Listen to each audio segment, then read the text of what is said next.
Washington State has 4 radiation monitoring facilities, 2 in western Washington, 1 in Richland, and 1 right here in Spokane. The images of nuclear power plants in danger of melting down is causing a great deal of concern here in our area, but state health officials say Japan is more than 4,600 miles away.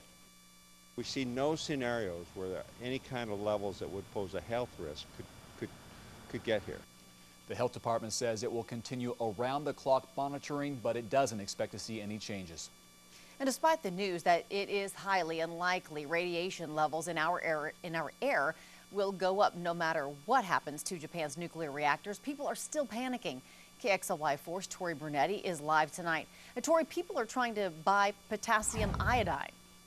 Yeah, potassium iodide is an iodine supplement sold at stores like that. It's easy for your thyroid to absorb, and it would prevent your thyroid from absorbing radioactive iodine. And it's the fear people have of radiation from Japan coming to Spokane that has it flying off store shelves. It's pretty unavailable at the moment. No matter how much money you have, Potassium iodide and kelp, which contains iodine, we're totally sold out of all those. or how nicely you ask. Literally like every other customer is asking about it.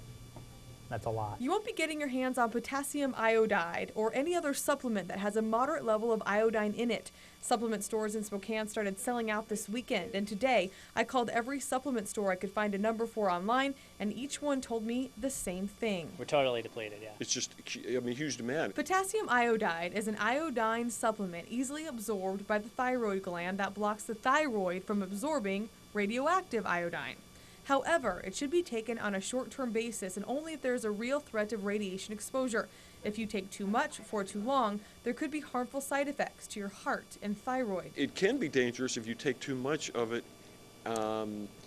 when there isn't a need for it. Right now, the Department of Health says there has been no change in the amount of radiation in our air, and group health doctors say there is a greater risk of harm from taking potassium iodide than from any likely increase in radiation from the Japanese disaster. I just don't know yet. We don't know yet. Despite those warnings, people are still clamoring to get their hands on potassium iodide. I haven't seen anything quite like this since the beginning of the Iraq War back in 2003. That's the problem. People sometimes will overreact.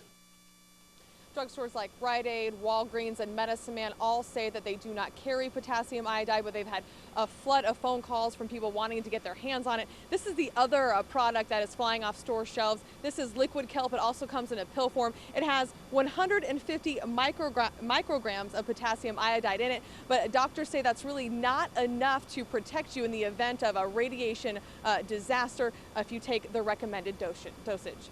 In Spokane, Tori Brunetti, KXLY4 HD News.